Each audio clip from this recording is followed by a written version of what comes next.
रामराम मित्रांनो, झालं असं की आज होती आषाढी एकादश. मला जायचं होतं. मग आपल्या गावातले विठ्ठल रुक्माईची पाया पडा. पहिली सुरुवात गणपतीच्या मंदिरापासून करण्यात. मग आपली राणी काढली, राणीला लावली चाबी आणि चाबी सुरू केली आणि स्टँडवरती केलं मी.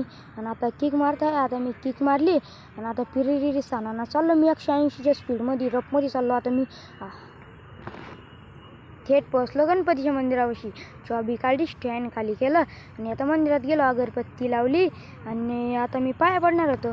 आता मी गणपती बाप्पाच्या पाया पडल्या आणि आता आपली राणीकडे गेलो आणि आपल्या राणीला लावली चाबी, स्टँडवरती केलं आणि किक मारली आणि लगे मी आता पिरिरी सानानं चाललो होतो मी आपल्या मारुती महाराजच्या मंदिरापाशी.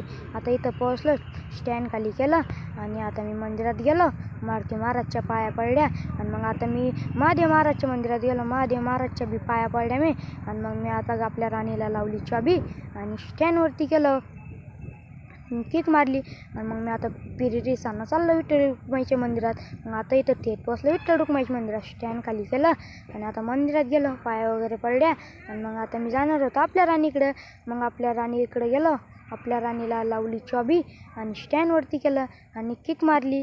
मग भेटू मग पुढच्या ब्लॉकमध्ये. सगळ्याला चाललो, भेटू मग पुढच्या ब्लॉकमध्ये. तुम्हाला सर्वांना आषाढी एकादशीच्या हार्दिक शुभेच्छा. भेटू मग पुढच्या ब्लॉकमध्ये.